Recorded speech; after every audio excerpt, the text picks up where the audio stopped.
विधि और विशाल की अभी नई नई शादी हुई थी। जहां विधि दिल्ली जैसे बड़े शहर की लड़की थी, वहीं विशाल राजस्थान के एक छोटे से कस्बे का रहने वाला था। दोनों ही पढ़े लिखे और समझदार थे। इसलिए आपसी सहमति से शादी के बाद विधि बिना किसी न नुकुर के विशाल के साथ उसके घर पर रहने लगी थी। कुछ दिन बीते थे कि एक दिन विधि की माँ का फ़ोन उसके पास आता है। बेटा विधि, होली आने वाली है और हमारे यहाँ शादी के बाद पहली होली लड़की मायके में ही करती है। तेरी कुछ बात हुई क्या इस बारे में समदन जी से? नहीं ना मम्मी, माँ जी ने तो अभी तक ऐसा कुछ भी नहीं बताया। आप एक काम करो ना, उनसे ही फ़ोन करके बात कर लो। नहीं बेटा, मैं सोच रही थी कि शादी के बाद हमने तो तेरा ससुराल एक बार भी नहीं देखा। भाई बिटिया ब्याही है, हमें भी तो पता होना चाहिए ना बिटिया की गृहस्थी कैसी है। शादी के बाद बेटी कहाँ और किस हाल में रह रही है, ये फ़ोन से कहाँ पता लग पाता है। उसके लिए तो बिटिया के ससुराल में धावा बोलना पड़ता है। क्या मम्मी, आप भी ना। अरे मैं बहुत अच्छी हूँ, खूब मज़े में हूँ अपने ससुराल में। भगवान ऐसी सास और ससुराल सबको दे। अरे बेटा, नई नई शादी में लड़कियां ऐसे ही ससुराल की तारीफ के पुल बांधती है। सच्चाई तो बाद में पता चलती है। अच्छा बाबा, आप आ जाओ बस, बोल दो धावा। शादी के बाद पहली बार मेरे मायके वाले मेरे ससुराल आ रहे हैं। मेरे लिए इससे ज़्यादा खुशी की बात क्या होगी। हाँ बेटा, एक बार तेरी गृहस्थी अपनी आंखों से देख लो ना, तो मुझे भी संतोष हो जाए। और भाई, हम कोई पुराने ज़माने वाले माँ बाप थोड़ी ना है कि बेटी के घर का पानी भी नहीं पीना। सीधी सी बात है, तेरी जिद पर हमने अपनी आंखों से इतनी दूर तेरा ब्याह करा ज़रूर दिया है, लेकिन हम तो बराबर आते जाते रहेंगे। बेटी के ससुराल में पानी भी पियेंगे और खाना भी खाएंगे। मम्मी, आप यहाँ आराम से 1-2 दिन रुक कर भी जाना, आपको राजस्थान घुमा देते हैं। आप खुश? तो फिर ठीक है बेटा, ये तय रहा। अगले सप्ताह सोमवार को हम दोनों तेरे ससुराल आ रहे हैं। और बेटा, तुझे पहली बार विदा करा कर ले जाना है। सामने बैठकर बात करना ज़्यादा सही रहेगा। माँ से बात करके विधि फ़ोन रख देती है और शाम को विधि विशाल के ऑफिस से लौटने का इंतज़ार करने लगती है। विशाल, अगले हफ्ते मेरे मम्मी पापा यहाँ आ रहे हैं। मम्मी कह रही थी कि पहली होली के लिए मुझे मायके जाना होगा, तो एक बार माँ जी से भी बात कर लेंगी और कुछ शगुन वगैरह भी लेती आएंगी। अरे बस बस बस, इसमें इतनी सफाई देने वाली कौन सी बात है। उनकी बेटी का घर है, जब चाहे आए और अधिकार से यहाँ रहे। मुझे कोई परेशानी नहीं है।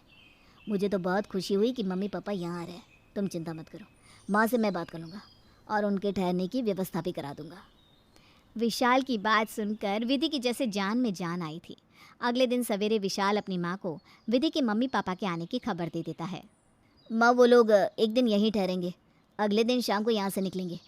आप सबके बैठने का और सोने का इंतज़ाम देख लेना। इंतज़ाम बस सोने का नहीं, और भी बातों का करना होगा। खूब जानूँ मैं इस विधि की माँ को। शादी में विधि की तरह लाल लहंगा पहनकर मटकते घूम रही थी। वो क्या कहते हैं, हाँ, ट्रेनिंग कर रही थी बेटी के साथ। मुझे पता है यहाँ पर वो अपनी बेटी के हाल चाल जानने के लिए नहीं आ रही। वो तो यहाँ मुझे नीचा दिखाने और अपने बड़े शहर की तारीफों के पुल बांधने आ रही है। कोई बात नहीं, आ जाने दो बहू की माँ को। मैं भी उसे दिखा दूंगी कि हमारा बीकानेर भी किसी से कम थोड़ी ना। समधन से टक्कर लेने के लिए विधि की सास कौशल्या बाजार जाकर कुछ लेटेस्ट डिज़ाइन की कुर्ता सेट, सोफ़ा कवर और बेडशीट खरीद कर लाती है। सोमवार आते आते तो पूरे घर का नक्शा बदल चुका था। घर के बेड, सोफ़ा, यहाँ तक कि कौशल्या जी भी नया कुर्ता सेट पहनकर इठला रही थी। अरे ये माँ जी को क्या हो गया?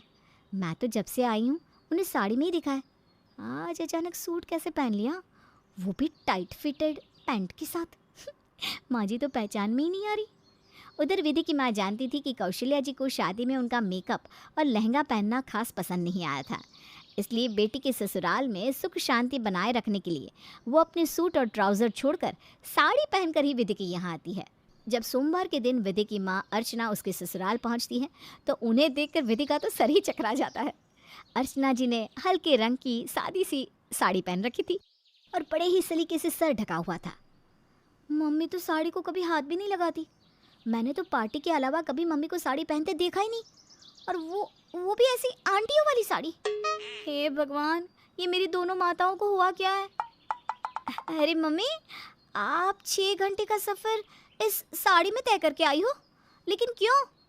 विधि कुछ कह पाती उससे पहले ही अर्चना ने उसकी ओर झूठी सी हंसी दिखाकर कहा, बेटा हमारी तो उम्र बीत गई साड़ी पहनते पहनते। हम तो 24 घंटे साड़ी में रहते हैं, आदत पड़ गई ना बेटा, तो 6 घंटे से क्या फर्क पड़ता है? लेकिन मम्मी, अरे बेटा क्या तेरा कांटा साड़ी पर अटक गया? जा पहले एक गिलास पानी लेकर आ, हाँ? तब तक मैं समधन जी से बातें करती हूँ। विधि बेचारी हैरान परेशान सी माँ पापा को पानी देने के बाद चाय नाश्ते के इंतजाम में लग जाती है। बाहर ड्राइंग रूम में माँ अर्चना और सास कौशल्या की बात करने की आवाज़ सुनाई दे रही थी। अरे बहन जी, ये सब शगुन और साड़ी वगैरह लाने की क्या ज़रूरत थी? वो क्या है ना, साड़ी तो आजकल पहनता ही कौन है। मैं तो खुद ब्रांडेड सूट ही पहनती हूँ, और अगर पसंद ना आए तो बुटीक से डिज़ाइन करवा लेती हूँ। आजकल पता नहीं शोरूम में बिना अच्छे डिज़ाइन नहीं मिलते। मैं तो परेशान हो गई हूँ, हर बार घूम फिर के वही 4-5 डिज़ाइन दिखाई पड़ते हैं। हाँ बहन जी, बिल्कुल ठीक कह रही हैं आप। सूट में ना ज़्यादा वैरायटी नहीं मिल पाती, इसीलिए तो मैं आपके लिए ये डिज़ाइनर साड़ी लाई हूँ। आप पहन कर देखिएगा, आपको पसंद आएगी। हाँ, अब आप लाई हैं तो आपकी खुशी के लिए पहन लूँगी मैं। बहन जी, विधि के पापा तो कहते हैं कि आजकल सब औरतें सूट और ट्राउज़र पहनने लगी है, तुम भी पहना करो। अब वो ज़िद करने लगे तो उनके कहने से ही विधि की शादी में मैंने लहंगा पहन लिया, वरना मैं कहाँ ये सब ड्रेस पहनती हूँ। लेकिन आप पर सच में ना ये ड्रेस सूट कर रहा है, आप पहना कीजिए। हाँ, मेरी विधि को भी ना डिज़ाइनर ड्रेस बहुत पसंद है। अब आप दोनों सास बहू खूब शॉपिंग करना। अब चलिए बहन जी, नाश्ता कर लीजिए। आज कॉन्टिनेंटल मंगवाया है, कल चाइनीज़ मंगवा लेंगे। आपको चलेगा ना? अरे हम तो भाई साहब सुबह के नाश्ते में बिल्कुल सात्विक भोजन जैसे फल दूध ऐसा ही लेते हैं। हाँ, राजस्थान आने वाले लोग सोचते होंगे कि यहाँ आकर बस दाल बाटी ही खाने को मिलेगी। लेकिन हमारी पसंद ना थोड़ी अलग है। अब कोई कितने दिन दाल बाटी खा सकता है भाई? हाँ, अब ये फल फूल आप दिल्ली जाकर खाइएगा, यहाँ तो हमारे साथ कॉन्टिनेंटल खाना ही खाइए। ये संस्कारों की उल्टी गंगा कैसे बह रही है? जब से मैं आई हूँ रोज़ दाल बाटी चुरमाई खा रही हूँ, और ये पापा जी कौन सी दुनिया की बात कर रहे हैं? कॉन्टिनेंटल, और इस घर में। और हमारी मम्मी पराठों के बिना इनकी सुबह नहीं होती। जब से आई है साधु संतों वाली बात कर रही है। यूं ही लंबी लंबी डींगों के बीच नाश्ता खत्म होता है और सभी अपने अपने कमरे की ओर बढ़ जाते हैं। दोपहर के समय फिर से विधि के सास ससुर और मम्मी पापा डाइनिंग टेबल पर आमने सामने बैठ जाते हैं। भाई साहब, इंडिया का टूर तो हो ही गया होगा आपका। हम तो दोनों मियाँ बीवी 3 बार भारत भ्रमण कर चुके हैं। नहीं नहीं भाई साहब, हम तो बस एक बार लंदन होकर आए हैं। मेरी मानिए तो आप भी एक बार विदेश यात्रा करके आइए। इंटरनेशनल फ्लाइट में बैठने का आनंद ही कुछ और होता है।